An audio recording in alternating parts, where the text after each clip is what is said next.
ادب جو ہے یہ سب سے زیادہ ضروری ہے، اللہ کی ذات کا ہو، رسول پاک علیہ السلام کا ہو، انبیاء اور رسول کا ہو، اولیاء کا ہو، اپنے والدین کا ہو، اپنے ادارے کا ہو، اپنے اساتذہ کا ہو، اپنے بڑوں کا ہو۔ ادب جو ہے یہ سب سے زیادہ ضروری ہے۔ بڑا جملہ بولا جاتا ہے، با ادب با مراد، بے ادب بے مراد۔ بے ادبا مقصود نہ حاصل، میاں صاحب بھی بولے، بے ادبا مقصود نہ حاصل تے نہ درگاہ ٹوئی ہو، ادب و باج محمد بخشا توڑ نہ چڑھیا کوئی ہو۔ جو بندہ اللہ کی بارگاہ تک پہنچا ہے وہ ہمیشہ ادب سے پہنچا ہے۔ بے ادب بڑے بڑے درباروں پہ بھی چلا جائے وہ ہمیشہ اللہ کی بارگاہ سے دور رہتا ہے۔ اللہ کی بارگاہ کے قریب ہونے کے لیے ادب کرنا پڑے گا۔ شیطان نے بے ادبی تو کی ہے، قیامت تک کے لیے اللہ کی بارگاہ سے دھتکار دیا گیا۔ اس لیے ادب سب سے پہلے یہ بنیادی چیز ہے، ادب سب سے پہلے ضروری ہے۔ اقبال نے کہا تھا، خاموش رہ اے دل بری محفل میں چلانا نہیں اچھا، ادب پہلا کرینہ ہے محبت کے کرینوں میں۔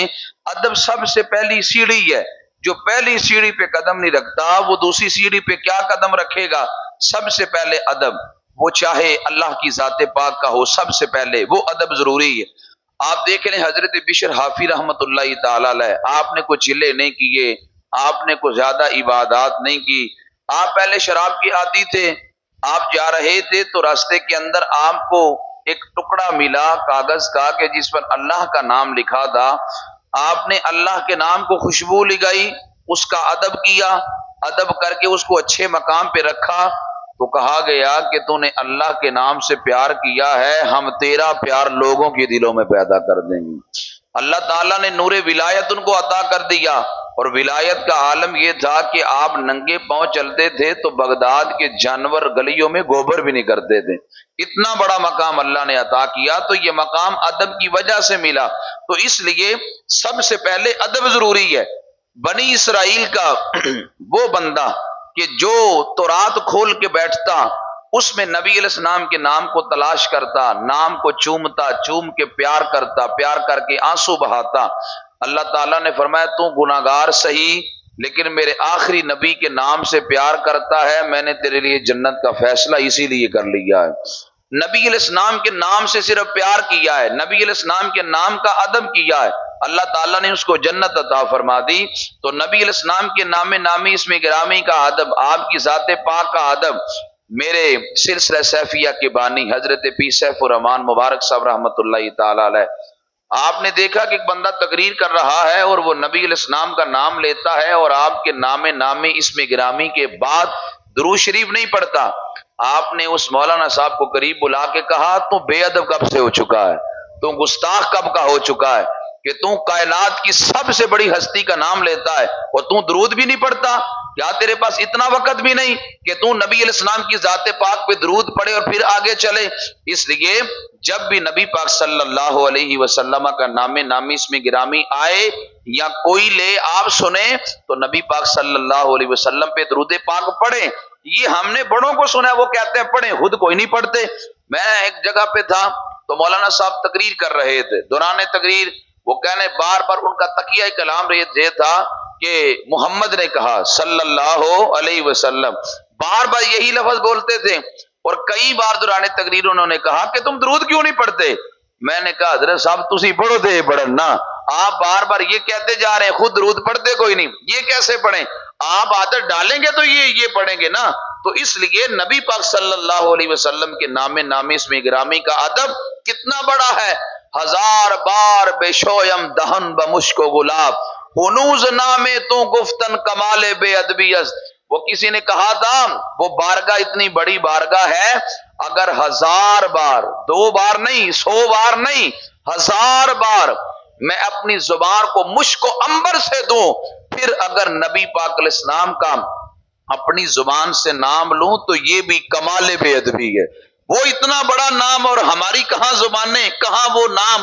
اگر 1000 بار مشک و عنبر سے دو کے بھی میں نبی علیہ السلام کا نام لوں تو پھر بھی یہ کمال بے ادبی ہے۔ تو کجا من کجا، تو امیر حرم میں فقیر عجم، آقا آپ کی ذات کہاں، مجھ جیسا نکما کہاں۔ میں اگر آپ کا نام لوں تو میں ادب سے لوں گا، میں پیار سے لوں گا، میں وفاداری سے لوں گا۔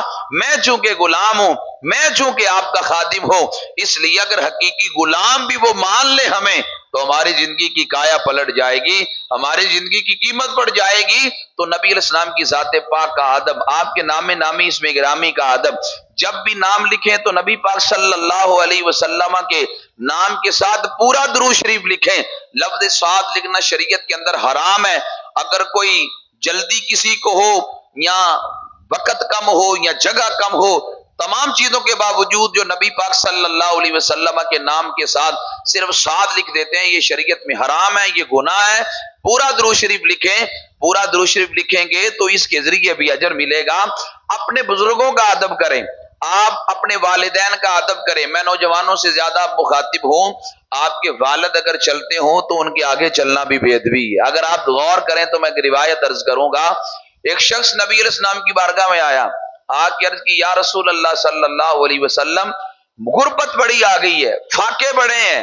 تو میرے آقا علیہ السلام نے فرمایا یقیناً تو کسی بزرگ کے آگے چلا ہوگا، فرمایا تو کسی بزرگ کے آگے چلا ہوگا، اس لیے غربت تیری طرف آ گئی، فاقے تیری طرف آ گئے۔ اس لیے اپنے بزرگان دین کا ادب، اپنے والدین کا ادب۔ اب دیکھیں، ایک ہوتا ہے کسی کو کہے نا تو گدھا ہے، وہ ناراض ہو جائے گا، کسی کو کہے تو شیر ہے تو وہ راضی ہو جائے گا۔ اب وجہ کیا ہے؟ آخر شیر میں کون سی صفت ہے کہ کسی بندے کو کہیں تو وہ بھی خوش ہو جاتا ہے؟ آپ کسی جگہ بھی دیکھ لیں، شیر کا بچہ اپنے ماں باپ کے پیچھے چلتا ہے تو نام شیر پڑ گیا ہے، تو گدھے کا بچہ ماں باپ کے آگے دوڑتا ہے، نام گدھا پڑ گیا ہے۔ او بھائی دیکھ لیں، کوئی بھی آپ کو گدھے کا بچہ ایسا نہیں ملے گا کہ جو اپنے ماں باپ کے پیچھے پیچھے ہو۔ ماں ادھر ہے تو گدھے کا بچہ ادھر ہوگا، نام گدھا پڑ گیا ہے۔ شیر کا بچہ جہاں بھی دیکھیں گے ہمیشہ اپنے ماں باپ کے پیچھے پیچھے چلے گا۔